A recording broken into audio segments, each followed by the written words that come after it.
Hello students, आज फिर projectile का नेक्स्ट लेक्चर लेके आया हूँ मैं फिर, है ना। अच्छा, लास्ट क्लास में अपन ने क्या देखा था प्रोजेक्टाइल मोशन में? पोजीशन वेक्टर, है ना। लास्ट क्लास में अपन ने क्या देखा था? पोजीशन वेक्टर,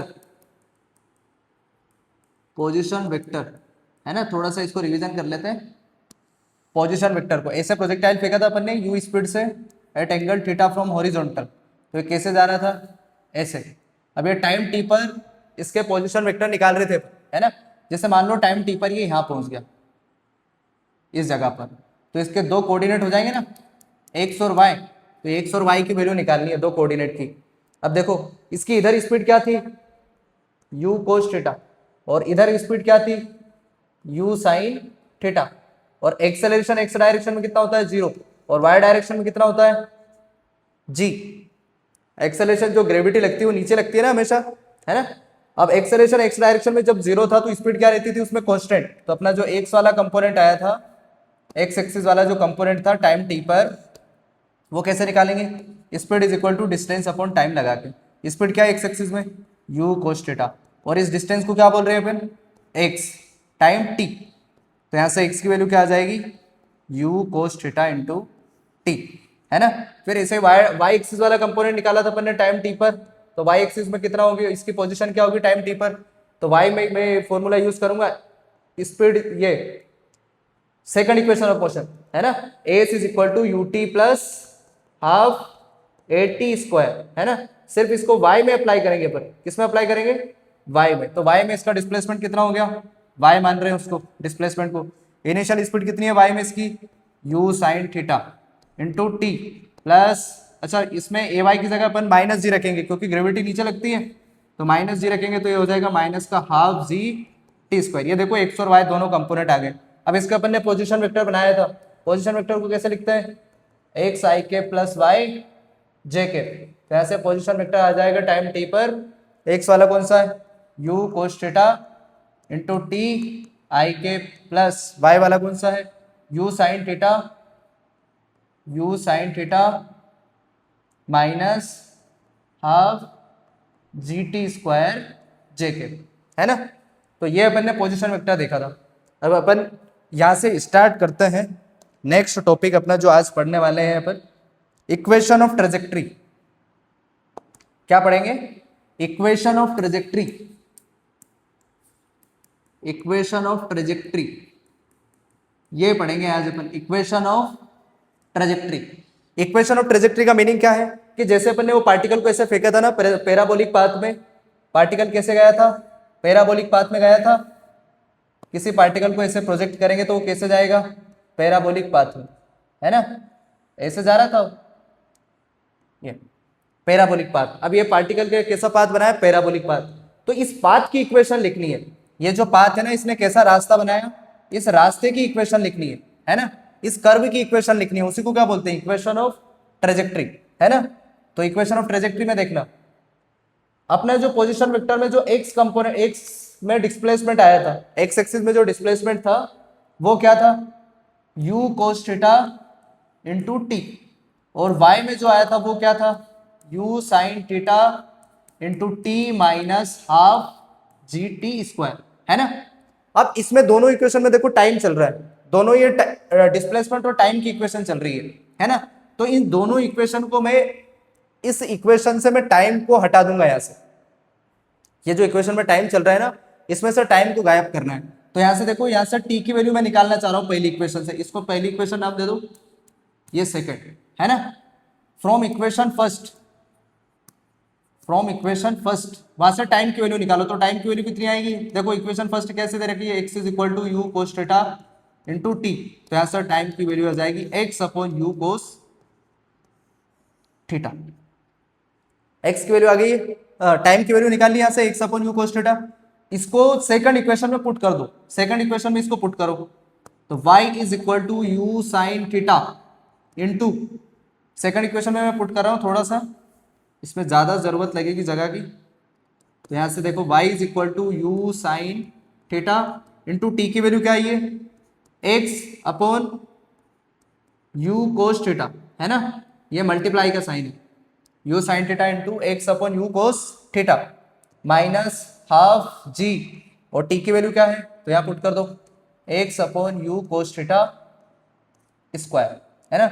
इसे और आगे सोल्व करो, यहाँ से देखो यू से एक यू कैंसिल हो जाएगा, और ये साइन अपॉन कोस क्या बन जाएगा 10, तो ऐसा हो जाएगा क्या, इस एक्स को आगे लिख लो, ये जो एक्स लिखा हुआ है ना इसको आगे लिख दो, x is equal to sorry x tan theta minus का हाफ जी, ये हो जाएगा, इसको पूरे स्क्वायर को ओपन कर दो, g x square upon u square cos square theta, है ना।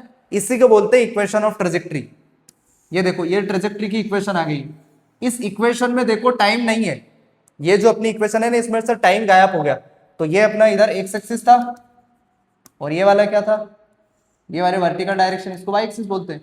तो ये देखो इक्वेशन एक्स और वाई एक्सिस में आ गई है, ये इक्वेशन किस में आई है एक्स और वाई एक्सिस में, तो इसी को बोलते हैं इक्वेशन ऑफ ट्रेजेक्ट्री, है ना। क्या हो गई ये equation of trajectory, y is equal to x tan theta minus half g x square upon u square cos square theta.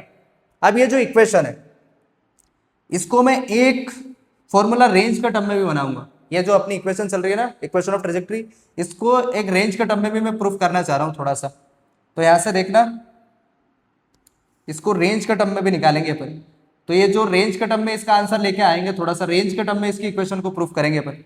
तो यहां से देखना ये इसको मैं ऐसा लिख सकता हूं, y इज इक्वल टू, यहां से मैं पूरा एक्स टेन थीटा कॉमन ले रहा हूं, यहां से मैंने पूरी इक्वेशन से एक्स टेन थीटा कॉमन ले लिया, तो यहाँ क्या बच जाएगा 1, और यहाँ पे क्या बचेगा, अगर ये एक्स टेन थीटा कॉमन आ जाएगा यहाँ से एक एक्स चला जाएगा इसके साथ, है ना, और टेन थीटा नीचे आ जाएगा, तो ऐसा हो जाएगा you square cos square theta tan theta, क्योंकि यहाँ से पूरा एक्स टेन थीटा कॉमन लेंगे तो यहाँ तो टेन थीटा है ही नहीं ना, एक एक्स है बस, एक्स स्क्वायर है तो एक एक्स बाहर आ जाएगा, टेन थीटा नहीं है तो नीचे डिवाइड में पहुंच जाएगा, तो ऐसा हो जाएगा क्या, है ना। अब इसे और आगे सोल्व करो तो ऐसा हो जाएगा x tan theta 1 minus g upon 2 u square, है ना, कोस स्क्वायर थीटा, और ये टेन थीटा को मैं रख रहा हूं sign theta upon cos theta. ये जो टेन थीटा है इसको क्या रख दिया मैंने sign theta upon cos theta, यहां से देखो एक कोस से एक कोस कैंसिल हो जाएगा, है ना, यहां से एक कोस से एक कोस कैंसिल हो जाएगा। ये जो इक्वेशन चल रही है ना इसमें देखो एक ये कोस स्क्वायर थीटा है और यहाँ कोस थीटा है, तो एक कोस कैंसिल हो जाएगा, है ना। इसको नेक्स्ट पेज पर देखते हैं अपन, आगे प्रूफ करते हैं।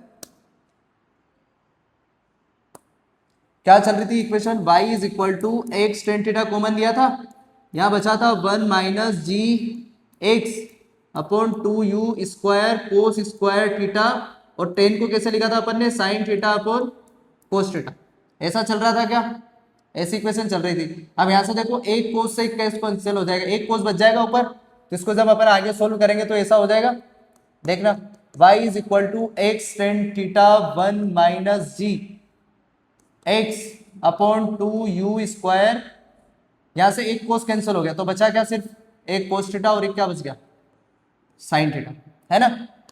अब ये देखो इसको थोड़ा सा और आगे बढ़ाते हैं, y is equal to x tan theta 1 minus g x upon, ये जो g है ना, एक काम करो इस स्टेप से, ये g को इसको नीचे भेज दो, 2 u square cos theta sine theta, ये जी को मैंने नीचे भेज दिया, फिर वो अगर उसको ऊपर भेजना चाहे तो ऊपर पहुंच जाएगा ना ये जी। अब यहां से देखो ये पूरी क्या है, इसको क्या लिख सकते हैं अपन 2 कोस थीटा इंटू साइन थीटा को, ये साइन 2 थीटा का डबल एंगल का फॉर्मूला है, तो इसको अपन ऐसा नहीं लिख सकते हैं क्या x tan theta 1 minus x upon ये साइन 2 थीटा अपॉन जी, तो ये इक्वेशन ऐसी बन जाएगी u square sine 2 theta upon g. अब ये क्या चीज है, ये टोटल ये क्या चीज है, u square sine 2 theta upon g, ये रेंज ही तो है ना, ये रेंज हो गई, तो अपनी इक्वेशन रेंज के टर्म में आ गई है। देखो क्या ये y is equal to x tan theta minus 1 minus है ना 1 माइनस एक्स अपॉन आर, तो ये देखो ये इक्वेशन ऑफ ट्रेजेक्ट्री रेंज के टर्म में आ गई है, यहाँ पर रेंज आ गई है इस बार, है ना। एक इक्वेशन तो वो है अपनी y is equal to x tan theta minus g x square upon 2 u square cos square theta, और ये रेंज के टर्म में equation of trajectory y is equal to x tan theta into 1 minus x upon R, है ना। ये उस parabolic path की equation है, ये जो पैराबोलिक पाथ बना है ना उसकी इक्वेशन है ना। अब इससे कैसे क्वेश्चन आते हैं वो सोल्व करते हैं। जैसे मैं एक क्वेश्चन दे रहा हूं इक्वेशन ऑफ ट्रेजेक्ट्री से, question number first, equation of trajectory, equation of trajectory in projectile motion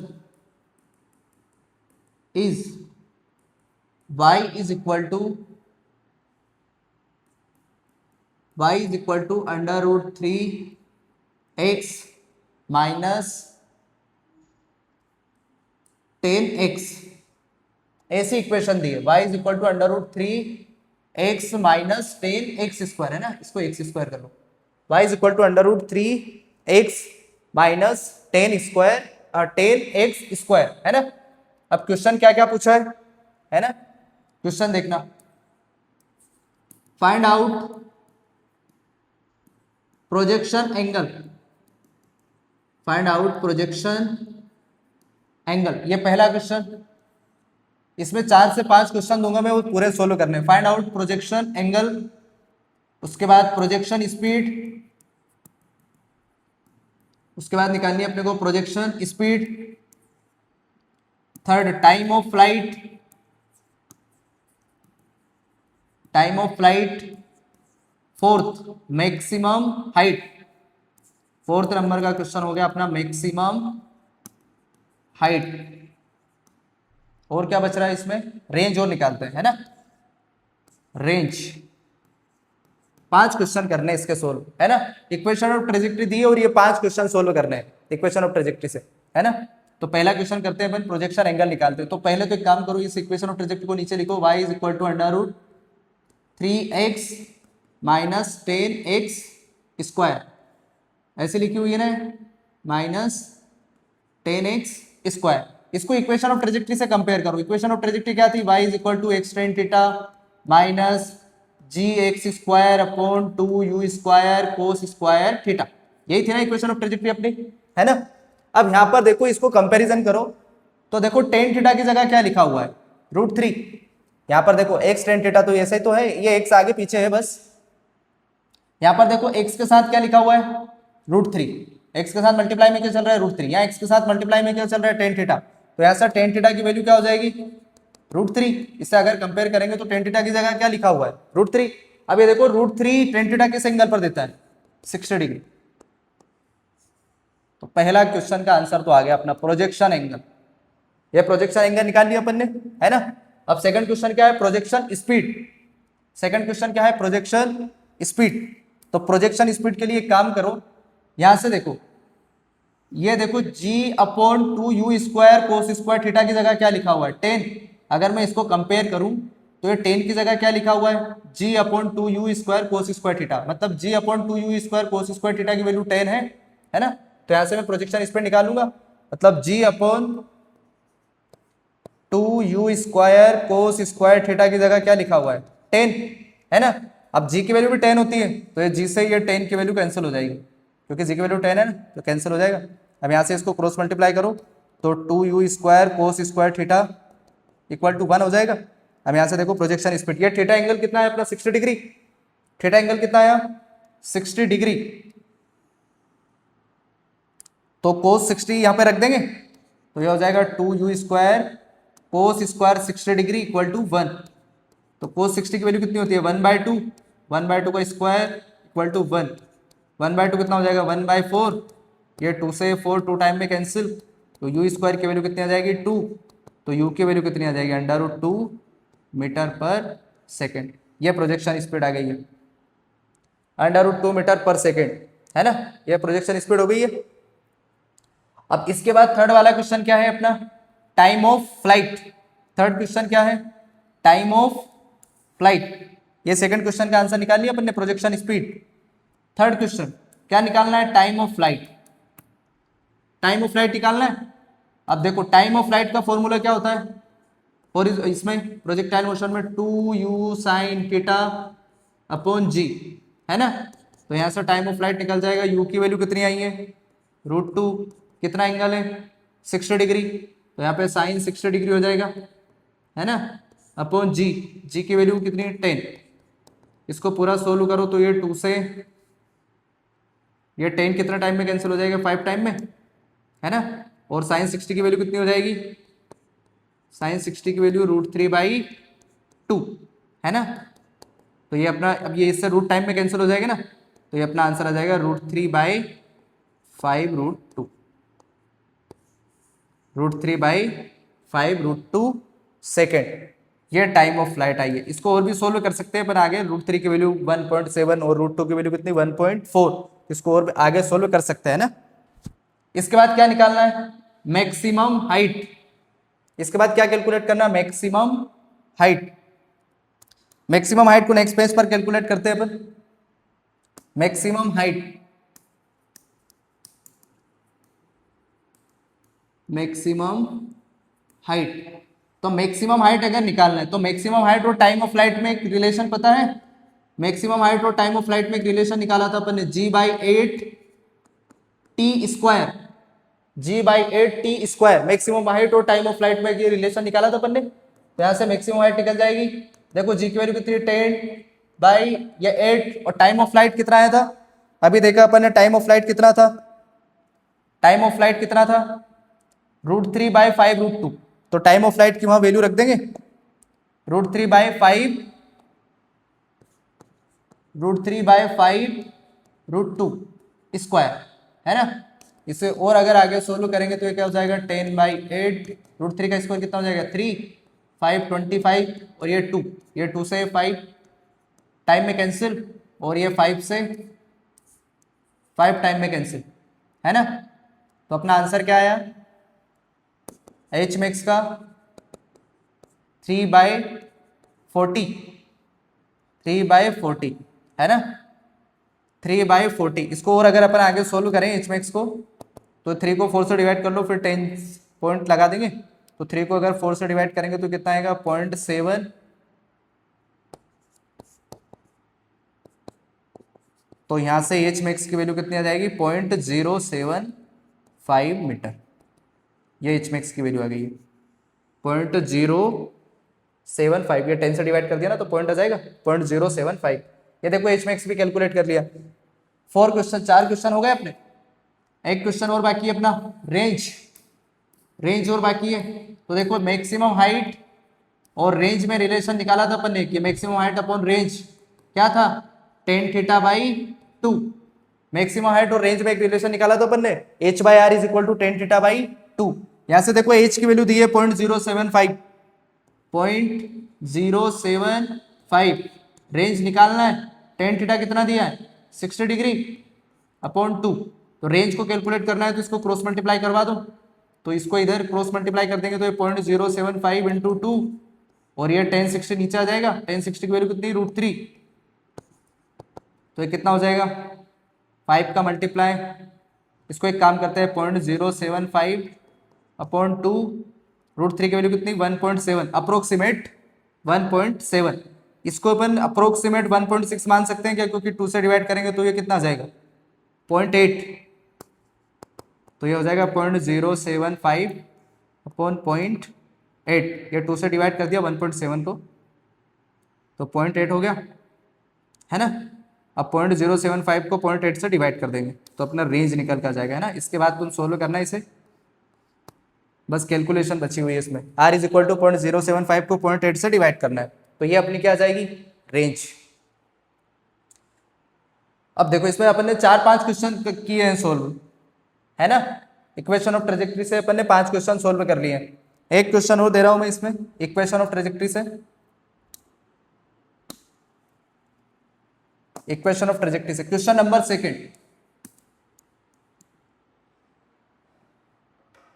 question ऐसा है कि जैसे एक पत्थर को या स्टोन को यू स्पीड से फेंक रहे हैं एंगल थीटा पर। कितने एंगल पर फेंक रहे हैं, यू स्पीड से एंगल थीटा पर है ना। यहां से जहां से पत्थर फेंका वहां से ग्राउंड से 4 मीटर दूरी डिस्टेंस पर एक बिल्डिंग है। क्या है, एक बिल्डिंग, ग्राउंड से 4 मीटर डिस्टेंस पर एक बिल्डिंग है। ये बिल्डिंग का डिस्टेंस कितना है यहाँ से, जहां से अपन ने स्टोन को प्रोजेक्ट किया 4 मीटर और उसकी हाइट भी 4 मीटर है। तो यहां से ये जो स्टोन फेंका है वो इस बिल्डिंग को जस्ट टच करके जा रहा है, ऐसे जस्ट ऐसे टच करके जा रहा है। है ना, और वहां से बिल्डिंग से वो स्टोन जो फेंका है वो 14 मीटर डिस्टेंस पर गिर गया, ऐसे हॉरिजॉन्टल पर, है ना। तो अपने को दोनों चीजें कैलकुलेट करनी है, एक तो प्रोजेक्शन स्पीड भी निकालना है, प्रोजेक्शन स्पीड और प्रोजेक्शन एंगल, ये दोनों वैल्यू कैलकुलेट करनी है, projection speed and projection angle, है ना। क्वेश्चन ऐसा है, a stone throw with speed u metre per second, u metre per second at angle theta from horizontal, at angle theta from horizontal, a stone just touches 4 meter height building, 4 meter height building at distance 4 meter from projection, है ना। तो अपना question है find out projection speed and projection angle, ये दोनों चीजें निकालनी है, projection speed and projection angle, ये दोनों चीजें कैलकुलेट करनी है ना। अब यहां से देखो, अगर ये बिल्डिंग से जस्ट टच करके जा रहा है ये पत्थर यहाँ पे, तो ये पत्थर के दो कोऑर्डिनेट क्या हो जाएंगे, x, y, है ना। अब अगर ये पत्थर इसको जस्ट टच करके जा रहा है तो ये इक्वेशन ऑफ ट्रेजेक्ट्री को फॉलो कर रहा होगा। अगर ये पत्थर यहाँ से इसको जस्ट टच करके जा रहा है तो वो इक्वेशन ऑफ ट्रेजेक्ट्री को फॉलो करेगा। तो अपनी इक्वेशन ऑफ ट्रेजेक्ट्री क्या थी, y is equal to x tan theta. अब मैं इसमें रेंज वाला फॉर्मूला यूज कर रहा हूँ, y is equal to x tan theta into 1 minus x by are.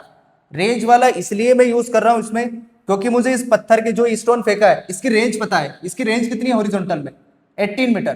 देखो यहाँ से कितना, ये टोटल डिस्टेंस को तो रेंज बोलते हैं अपन, तो ये 14 प्लस ये कितना हो गया 4, 18 मीटर हो गया। अब यहाँ से अगर ये पाथ इक्वेशन किसकी, ट्रेजेक्ट्री की, तो यहाँ के कोऑर्डिनेट इसको फॉलो कर रहे होंगे क्योंकि ये स्टोन ऐसे ही तो जा रहा है, तो यहाँ के सारे कोऑर्डिनेट इस इक्वेशन में जितने भी ये इस पाथ के जितने भी कोऑर्डिनेट आ रहे हैं वो सारे इस इक्वेशन को फॉलो करेंगे, है ना। तो इसके कोऑर्डिनेट क्या हो गए, इस वाले पॉइंट के कोऑर्डिनेट क्या हो गए 4,4। देखो y की वैल्यू क्या है, हाइट कितनी है 4 और एज की वैल्यू कितनी डिस्टेंस पर है ये 4, तो इसके कोऑर्डिनेट क्या हो गए 4,4। तो इसको फॉलो करेंगे वो, तो y की वैल्यू रख दो यहाँ पे 4, x की भी कितनी है 4, ये टेन थीटा, ये हो गया 1 माइनस x की वैल्यू कितनी है 4 और रेंज कितनी है 18, है ना। तो यहाँ से देखो ये 4 से 4 कैंसिल हो जाएगा, तो यहाँ कितना बच जाएगा 1 is equal to tan theta, और ये कितना हो जाएगा यहाँ से अगर मैं 18 एलसीएम लूँ तो 18 माइनस 4, है ना। इसको मैं अगर और आगे सोल्व करूँ तो एक 1 is equal to tan theta, ये कितना हो जाएगा, ये कितना हो जाएगा 18 माइनस 4, ये हो जाएगा 14 डिवाइड बाई 18, है ना। तो यहाँ से अपने टेन थीटा की वैल्यू क्या आई है, इसको क्रॉस मल्टीप्लाई करवा दो उधर, 18 बाई 14, इसे 2 से डिवाइड करो तो 2 से 7 टाइम, ये 9 टाइम, तो यहाँ से टेन थीटा की वैल्यू कितनी आई है 9/7, है ना। तो यहाँ से देखो प्रोजेक्शन एंगल निकल गया अपना, यहाँ से थीटा की वैल्यू अगर मैं निकालूं तो ये 10 इधर जाएगा तो इनवर्स बन जाएगा 10 इनवर्स 9/7, ये हो गया अपना प्रोजेक्शन एंगल, है ना। ये अपन ने सेकंड क्वेश्चन का आंसर निकाल लिया, प्रोजेक्शन एंगल। अब क्या पूछा हुआ है अपने से, प्रोजेक्शन स्पीड, है ना। प्रोजेक्शन स्पीड भी निकालनी है इसमें, इसी क्वेश्चन में प्रोजेक्शन स्पीड भी निकालनी है। तो नेक्स्ट पेज पर निकालते हैं projection speed. Projection speed, projection speed निकालते हैं। फर्स्ट वाला जो क्वेश्चन था अपना प्रोजेक्शन स्पीड, तो u की वैल्यू कैलकुलेट करनी है अपने को, है ना। अब इस क्वेश्चन में देखो, जो अपन ने अभी क्वेश्चन देखा था इसमें देखो, इसमें रेंज कितनी है 18 मीटर, तो मैं रेंज वाला फॉर्मूला यूज कर रहा हूं इसमें मैं रेंज वाला फॉर्मूला यूज कर रहा हूं। तो अपना रेंज का फॉर्मूला क्या था, u² sign 2 theta upon g. तो रेंज कितनी है 18 मीटर, यू तो निकालना है अपने को। अब इसमें जी की वैल्यू 10 हो गई है। अब इसमें है ना अपने को प्रोजेक्शन एंगल पता है, ये अपन ने टेन थीटा की वैल्यू निकाली थी अभी 9/7। अब यहां से देखो ये मैथमेटिक्स का फॉर्मूला है साइन टू थीटा का 10 के टर्म में, साइन टू थीटा का 10 के टर्म में क्या है 2 tan theta upon 1 plus ten square theta, 2 tan theta upon 1 plus ten square theta, है ना। तो यहां से अगर मैं साइन टू थीटा की वैल्यू कैलकुलेट कर लूं तो वहां अपन पुट कर देंगे इसको डायरेक्ट। तो ये कितना हो जाएगा साइन टू थीटा, तो ये 2 टेन थीटा की वैल्यू क्या है 9/7। तो यहाँ से 1 प्लस टेन थीटा की वैल्यू क्या है 9/7, तो ये स्क्वायर हो गया। तो यहाँ से साइन टू थीटा की वैल्यू रख दो, ये कितना हो जाएगा 18/7 अपॉन क्या चल रहा है इसमें फिर 9 का स्क्वायर 81 बाई ये 49 हो गया। तो यहाँ से देखो साइन टू थीटा की वैल्यू कैलकुलेट हो गई आगे, ये हो गया 18/7, यहाँ से 49 एलसीएम ले लेंगे तो ये हो जाएगा 49 प्लस 81, 49 प्लस 81 कितना हो गया 41, 9 प्लस 81 तो यह हो जाएगा 130, है ना। तो यहाँ से थोड़ा सा और इसको करो आगे solve, sine two theta is equal to 18/7 और ये कितना हो गया 130 डिवाइड बाई 49। तो यहाँ से देखो साइन टू थीटा की वैल्यू क्या आ जाएगी, ये देखो 14 तो ऊपर पहुंच जाएगा 49 तो ये हो जाएगा अपना 18/7 और ये 49 ऊपर पहुंच गया बाय 130, ये 7 से ये 7 टाइम में कैंसिल हो गया, है ना।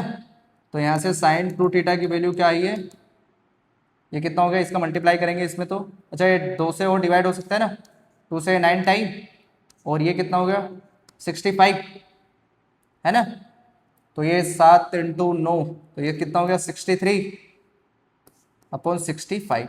ये देखो साइन टू थीटा की वैल्यू आ गई है 63/65। थोड़ी सी कैलकुलेशन थी। अब यहां से देखो साइन टू थीटा की वैल्यू 63/65 अपन पुट कर सकते हैं ना, 63/65। तो यहां से देखो यू की वैल्यू निकल जाएगी, यू स्क्वायर को एक तरफ इसको क्रॉस मल्टीप्लाई करवा दो तो कितना हो जाएगा 18 इंटू 10 इंटू 65/63। तो यहां से यू की वैल्यू कितनी आ जाएगी 18 इंटू 10 इंटू 65/63।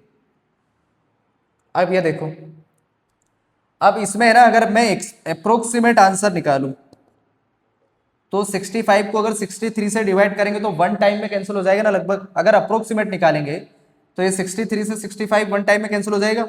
मतलब अपने को अंडर रूट किसका लेना है सिर्फ 180 का, है ना। तो 180 का अंडर रूट कितना आ जाएगा, मतलब मैं अप्रोक्सीमेट आंसर निकाल रहा हूं, अप्रोक्सीमेट। तो ये हो जाएगा अंडर रूट 180 क्योंकि 63 से 65 1 टाइम में कैंसिल हो जाएगा। अंडर रूट 180, अंडर रूट 180 का एलसीएम इसका अंडर रूट बाहर निकालना है। अंडर रूट 180 का तो इसको कैसे लिखेंगे, u इज इक्वल टू 180 को मैं ऐसे लिख दूं क्या, 180 को कैसे लिखूं मैं इसको 9 इंटू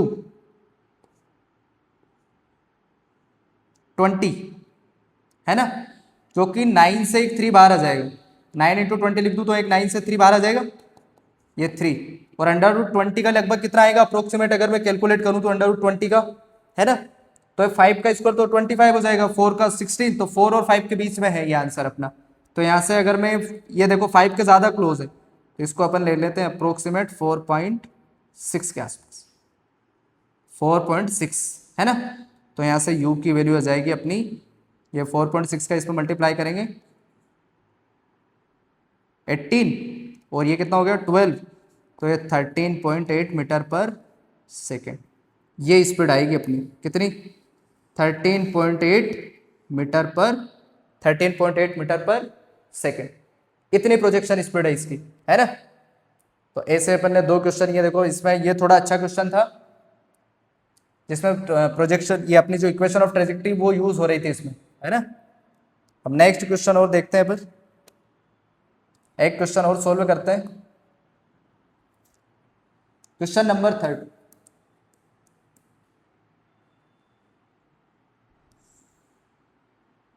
अच्छा जैसे मान लो कि एक क्रिकेटर है ना, ये क्रिकेटर ने इसे बल्ले से बॉल मारी है, ये क्रिकेटर ने क्या करा, एक बल्ले से बॉल को मार दिया, 45 डिग्री एंगल पर बॉल को हिट कर दिया है ना, कितनी स्पीड से, 50 मीटर पर सेकंड से बॉल को हिट कर दिया, कितने एंगल पर, 45 डिग्री पर, है ना। अब यहां से ये पूरा इतना है ना, ये पूरी बाउंड्री है। अब बाउंड्री से 9 मीटर अंदर, बाउंड्री से 9 मीटर अंदर एक फील्डर खड़ा हुआ है, बाउंड्री से 9 मीटर अंदर फील्डर खड़ा हुआ है ना। अब ये बॉल कैसे जाएगी, ऐसे जाएगी, ये बॉल ऐसे जाएगी, है ना। अब ये फील्डर इस बॉल को कैच करना चाह रहा है, इस बॉल को क्या करना चाह रहा है, बाउंड्री पर कैच करना चाह रहा है ना, बाउंड्री पर कैच करना चाह रहा है। तो कितनी स्पीड से इधर भागे वो, कितनी स्पीड से इधर भागे, है ना, ताकि ये बॉल को कैच कर पाए। कितनी अंदर है वो, 9 मीटर अंदर, है ना। 45 डिग्री एंगल पर अपन ने बॉल को हिट किया, कितने एंगल पर हिट किया, 45 डिग्री पर। तो यहां से देखो कितनी स्पीड से ये भागे ताकि ये बॉल को कैच करना है ना। क्वेश्चन ये है अपना, फाइंड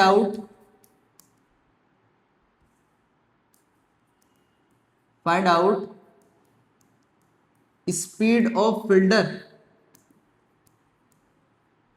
टू कैच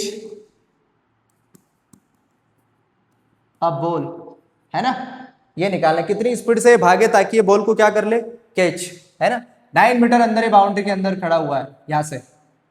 अब देखो ये बॉल जब ये यहां पहुंचेगी, उतने टाइम में अगर फील्डर वहां पहुंच गया, ये बॉल जितने टाइम पर बाउंड्री पर पहुंच रही है, अगर उतने टाइम पर अगर फील्डर वहां पहुंच जाता है तो ये बॉल को कैच कर लेगा। अब ये बॉल कितने टाइम में पहुंचेगी बाउंड्री पर, टाइम ऑफ फ्लाइट में, पूरा टाइम ऑफ फ्लाइट तो लगता है बॉल को पहुंचने में। तो 2u sin थीटा बाई जी, ये टाइम ऑफ फ्लाइट का फॉर्मूला है। यहां से टाइम ऑफ फ्लाइट कैलकुलेट कर लो, 2u की वैल्यू कितनी है, 50, और साइन 45 डिग्री, जी कितना हो गया, 10, 0 से 1 0 कैंसिल हो गया, ये कितना हो जाएगा, साइन 45 1/√2। ये आ रहा है अपना टाइम ऑफ फ्लाइट, ये बॉल का टाइम ऑफ फ्लाइट है। अगर इस टाइम पर फील्डर वहां से वहां पहुंच जाता है, अगर इस टाइम में फील्डर यहां पहुंच जाता है तो ये बॉल को कैच कर लेगा। उस टाइम में अगर फील्डर वहां पहुंच जाता है तो बॉल को कैच कर लेगा। तो फील्डर की स्पीड कितनी होनी चाहिए, वही निकालना है। तो स्पीड का फॉर्मूला क्या होता है, डिस्टेंस अपॉन टाइम। स्पीड कितनी है, स्पीड तो निकालना है, डिस्टेंस कितनी है 9, और टाइम कितना है 10/√2, तो 10/√2 टाइम हो गया। स्पीड निकल गई ना ऐसे, ये √2 पर पहुंच जाएगा, 10 आ जाएगा नीचे। तो यहाँ से देखो स्पीड अगर अपन कैलकुलेट करना चाहें तो 9 को अगर 10 से 0.9 हो गया, √2 की वैल्यू कितनी होती है 1.4 अप्रोक्सीमेट। तो यहाँ से देखो v की वैल्यू कैलकुलेट हो गई है, 9 का इसमें मल्टीप्लाई करेंगे तो कितना आएगा,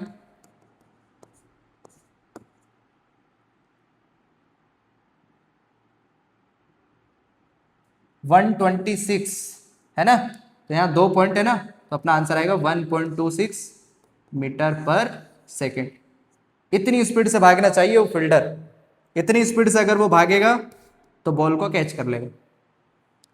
समझ गए क्या, अगर वो इतनी स्पीड से भागेगा तो बॉल को क्या कर लेगा, कैच, है ना। तो ये फील्डर की क्या गई स्पीड, है ना।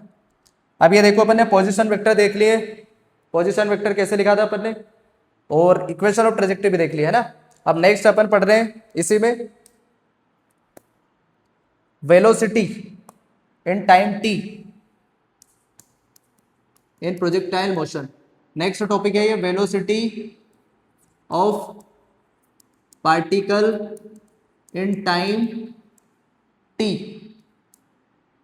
Velocity of particle in time t, ये लिख रहे हैं अपन, है ना। वेलोसिटी पढ़ने वाले हैं। अब नेक्स्ट टॉपिक अपना प्रोजेक्टाइल मोशन में वेलोसिटी, टाइम t पर वेलोसिटी वेक्टर लिखना है। तो ये जैसे मान लो मैंने इनिशियल स्पीड u से फेंका कितने एंगल पर, थीटा पर, तो ये कैसे जाएगा, ए से जाके गिर जाएगा। अब जैसे मान लो टाइम टी पर ये यहाँ पहुंच गया, तो इसके पास 2 स्पीड रहेगी ना, एक तो हॉरिजॉन्टल और एक वर्टिकल, ऐसा 2 स्पीड आ जाएगी इसके पास। अब इसका अपन ने 2 कंपोनेंट लिए थे, एक कंपोनेंट तो इधर आया था u cos थीटा, और एक कंपोनेंट इधर आएगा अपना u sin थीटा, है ना। और एक्सेलरेशन क्या था, एक्स डायरेक्शन में 0, वाई डायरेक्शन में एक्सेलरेशन क्या था, माइनस जी जे कैप। अगर मैं वेक्टर फॉर्म में लिखूं तो क्या था, माइनस जी जे कैप, क्योंकि ग्रेविटी किधर लगती है, हमेशा नीचे, नेगेटिव वाई एक्सिस में, इसलिए माइनस लिया मैंने, है ना। अब यहां से देखो, अगर एक्सेलरेशन एक्स डायरेक्शन में 0 है, मतलब स्पीड क्या रहेगी, कांस्टेंट। तो हर एक्स डायरेक्शन में अपनी स्पीड क्या होगी, प्रोजेक्शन में, प्रोजेक्टाइल मोशन में कांस्टेंट, यू cos थीटा। सिर्फ वाई में चेंज होगी। तो मान लो किसी टाइम टी पर ये इससे जा रहा है, इस स्पीड को मैं बोल देता हूं वी डैश, है ना। अब इस स्पीड के दो कंपोनेंट आएंगे, एक इधर आ जाएगा हॉरिजॉन्टल, वो तो कांस्टेंट है, और एक वर्टिकल आएगा, वो क्या है, वी वाई, है ना। मान लो इसने जब हॉरिजॉन्टल से एंगल बना लिया है थीटा, स्पीड वी डैश है, इसने हॉरिजॉन्टल से कितना एंगल बना रखा है, टाइम टी पर थीटा, है ना। वो टेन थीटा भी कैलकुलेट करेंगे, पहले निकालते हैं अपन वेलोसिटी वेक्टर। अच्छा, इसमें अगर मैं इनिशियल वेलोसिटी वेक्टर लिखूं, इनिशियल वेलोसिटी वेक्टर, तो वो क्या आएगा, इनिशियल वेलोसिटी वेक्टर तो वो क्या आएगा, देखो इसके पास अभी इनिशियल, इसके पास दोनों डायरेक्शन में स्पीड है, एक तो एक्स एक्सिस में भी है और एक वाई में। एक्स में कितनी है, you cos theta I cap, x में कितनी है, you cos theta I cap, और वाई में कितनी है initial, you sin theta J cap. तो ये देखो इनिशियल वेलोसिटी वेक्टर अपन ने लिख दिया है ना। अगर मैं टाइम टी पर वेलोसिटी वेक्टर लिखना चाहूं, टाइम टी पर, at time t, at time t पर वेलोसिटी वेक्टर, तो इसका देखो टाइम टी पर जो इसका हॉरिजॉन्टल कंपोनेंट है वो तो कांस्टेंट रहेगा, वो तो चेंज हो ही नहीं रहा है, सिर्फ कौन सा चेंज हो रहा है, वाई वाला कंपोनेंट। तो वाई वाला कैलकुलेट कर लेते हैं अपन। तो मैं वाई वाले के लिए ये इक्वेशन यूज कर रहा हूँ, v is equal to u plus a t. Y direction, ये फाइनल इक्वेशन लगा दो, वाई डायरेक्शन में फाइनल वेलोसिटी क्या होगी टाइम टी पर वाई डायरेक्शन में, वी वाई, है ना। इनिशियल कितनी है वाई डायरेक्शन में, यू साइन थीटा। एक्सेलरेशन कितना, माइनस जी, नीचे लग रहा है ना, टाइम टी, है ना। अब ये देखो, ये वेलोसिटी वेक्टर का एट टाइम टी पर वाई डायरेक्शन में वेलोसिटी आ गई है, फाइनल वेलोसिटी वेक्टर का वाई कंपोनेंट आ गया है टाइम टी पर, है ना। तो अगर मैं फाइनल वेलोसिटी वेक्टर लिखना चाहूं तो वो क्या होगा, इसको ऐसे लिखेंगे ना, एक्स वाला कंपोनेंट और वाई वाला कंपोनेंट। एक्स वाला क्या है, you cos theta I cap, और वाई वाला क्या है, ये वाला, तो ये वाई वाला रख दो यहाँ पर, you sine theta minus G T J cap. तो ये देखो इनिशियल और फाइनल दोनों वेलोसिटी वेक्टर लिख लिए अपन, इनिशियल और फाइनल, है ना। अगर मैं पूछना चाहूं इसमें से कि ये एंगल कितना है, angle made by velocity from horizontal, from horizontal at time t, ये अगर मैं निकालना चाहूं तो ये कितना होगा। अब देखो यहां से टेन थीटा ले लो, यहां से इसका टेन थीटा निकालो। अब टेन थीटा क्या होता है अपना, परपेंडिकुलर अपॉन बेस। तो परपेंडिकुलर क्या है, वी वाई, और बेस क्या है, यू cos थीटा। तो वी वाई की वैल्यू क्या है, u sine theta minus G T, you sine theta minus G T, और बेस क्या है, यू cos थीटा, है ना। तो यहां से ये देखो एंगल आ गया। अगर से एंगल निकालना है तो टेन को इधर भेज दो, तो ये हो जाएगा tan inverse you sine theta minus G T upon you cos theta, है ना। ये अपना वेलोसिटी वेक्टर, ये अपना एंगल कितना बना रखा है वेलोसिटी ने एट टाइम टी पर, tan inverse you sine theta minus G T upon you cos theta, है ना। अब मैं इस पर एक क्वेश्चन करवाता हूं वेलोसिटी पर। क्वेश्चन नंबर फर्स्ट देख रहे हैं, एक पार्टिकल को कितनी स्पीड से फेंका, 40 मीटर पर सेकंड से एंगल 60 डिग्री पर, तो ऐसे जाएगा, है ना। 60 डिग्री एंगल पर फेंक दिया उसको 40 मीटर पर सेकंड से। A particle throw with speed 40 metre per second from 60 degree angle, from 60 degree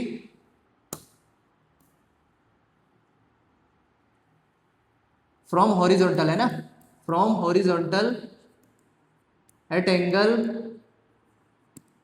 60 degree, है ना। अब निकालना है अपना question, find out time when particle makes angle 45 degree from horizontal, है ना, फ्रॉम हॉरिजॉन्टल, हॉरिजॉन्टल से कितना एंगल बना लिया उसने 45 डिग्री, है ना। चलो देखते हैं इसमें। अब जैसे मान लो टाइम टी पर पार्टिकल कहीं यहाँ पर है, तो उसने एंगल कितना बना रखा है हॉरिजॉन्टल से, ऐसे जा रहा होगा, हॉरिजॉन्टल से एंगल बना रखा है 45 डिग्री। अब इसकी जो हॉरिजॉन्टल वाली वेलोसिटी है वो तो कांस्टेंट रहेगी, तो इसका हॉरिजॉन्टल कंपोनेंट लो।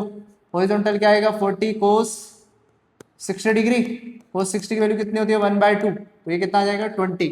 मतलब इसकी इस तरफ जो स्पीड है वो तो कांस्टेंट रहेगी क्योंकि हॉरिजॉन्टल चेंज होती नहीं है, सिर्फ जो चेंज होगी वो वाई में होगी। वाई में कितनी होगी 40 साइन 60 डिग्री, साइन 60 की वैल्यू कितनी होती है √3/2, तो ये कितना आ जाएगा 20√3, है ना। ये y कंपोनेंट आ गया इनिशियल। अब यहां से देखो, अभी अपन ने निकाला टेन थीटा क्या होता है u sign theta minus G T, जो एंगल बना रखा था वेलोसिटी ने u sign theta minus G T upon u cos theta, ये ऐसे ही तो था y कंपोनेंट वेलोसिटी का, और ये x कंपोनेंट, है ना। अब x वाला तो चेंज होगा नहीं, कितना एंगल बना रखा है 45 डिग्री, 45 डिग्री एंगल बना रखा है। ये u साइन थीटा की वैल्यू कितनी है 20√3, 20√3 है ना, और ये इनिशियल कंपोनेंट ही तो है, -10 इंटू, और t की वैल्यू क्या, अच्छा वो टाइम तो निकालना ही है अपने को, और हॉरिजॉन्टल कंपोनेंट कितना है वेलोसिटी का 20, है ना। 10 45 की वैल्यू कितनी 1, तो ये हो जाएगा क्रॉस मल्टीप्लाई में 20, और ये कितना आ जाएगा 20√3 माइनस 10 इंटू टी। इसको इधर लेके आएंगे 10t को, तो इसको इधर भेज दो 20√3 माइनस 20, यहाँ से 10 से डिवाइड करेंगे इसको, तो ऐसा हो जाएगा क्या 2√3 माइनस 2, तो यहाँ से देखो वैल्यू आ जाएगी टाइम की कितनी √3 की, अगर तुम वैल्यू रखोगे 1.7 अप्रोक्सीमेट, तो ये 1.7 का मल्टीप्लाई करेंगे तो कितना हो जाएगा 2.4 माइनस 2, मतलब टाइम आ गया अपना कितना 0.4 सेकेंड, मतलब 0.4 सेकेंड बाद वेलोसिटी वो पार्टिकल कितना एंगल बना लेगा 45 डिग्री, 0.4 सेकेंड बाद, है ना। 0.4 सेकेंड बाद वो पार्टिकल कितना एंगल बना लेगा 45 डिग्री, है ना। अब ये देखो प्रोजेक्टाइल का अपना ग्राउंड टू ग्राउंड प्रोजेक्टाइल वाला अपन ने सारे फॉर्मूले सब कुछ, equation of trajectory velocity vector सब निकाल लिए। अब नेक्स्ट लेक्चर में अपन पढ़ेंगे प्रोजेक्टाइल ही पढ़ने वाले हैं, लेकिन अब हाइट एज से उसको 3 केस में फेंकेंगे, है ना। जैसे डायरेक्ट एक ऐसे फेंकेंगे सीधा from height h, projection from height h, तो वो वाले अपन पूरे केस पढ़ने वाले हैं प्रोजेक्टाइल मोशन में, है ना। तो नेक्स्ट क्लास में मिलते हैं अपन जल्दी।